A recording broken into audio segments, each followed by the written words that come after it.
rivolgo a te, Don Federico, e a tutti voi il suo saluto. Doveva venire lui, ma all'ultimo momento un impedimento improrogabile, un impegno improrogabile glielo ha impedito. Ecco, mi ha pregato di rappresentarlo, di scusarlo di questa assenza che era in programma e di porgere a Don Federico e a voi i suoi saluti e i suoi auguri. Ecco, nella Chiesa di Dio c'è questa unità.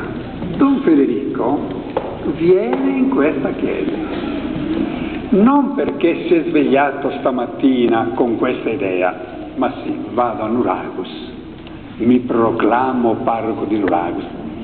Viene in nome della Chiesa, viene in nome del Vescovo, viene mandato dalla Chiesa. E mandato dalla Chiesa in nome del Vescovo vuol dire viene in nome del Signore Gesù. La Chiesa è comunità, si va insieme, non si può andare ciascuno per conto suo, si va insieme. Questa è la Chiesa che Gesù ha voluto.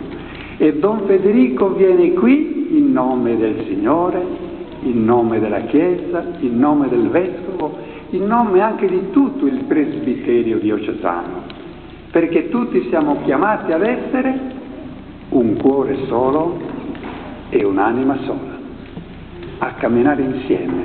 Ecco, questo è l'ideale di comunità al quale dobbiamo tendere.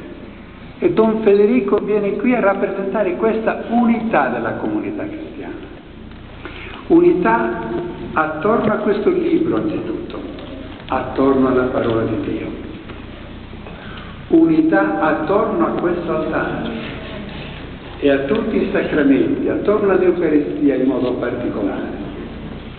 Unità attorno al Vescovo e attorno al Presbiterio, appunto perché dobbiamo essere, tendere ad essere, un cuore solo e un'anima sola.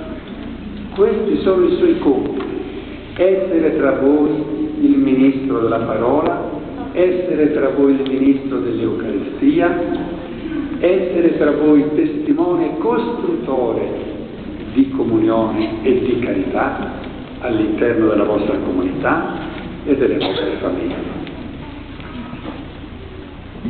E voi dovete aiutare Don Federico a realizzare questo ideale.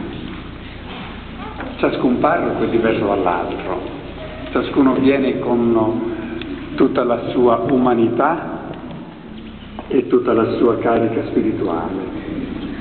Capacità e inclinazioni e attitudini sono diverse, ma pur in questa diversità si deve tendere all'unità della fede, all'unità dei rapporti umani, all'unità nella carità, nella comprensione, nell'accoglienza reciproca. Con la vostra presenza voi state dimostrando di accogliere nel nome di Dio Don Federico come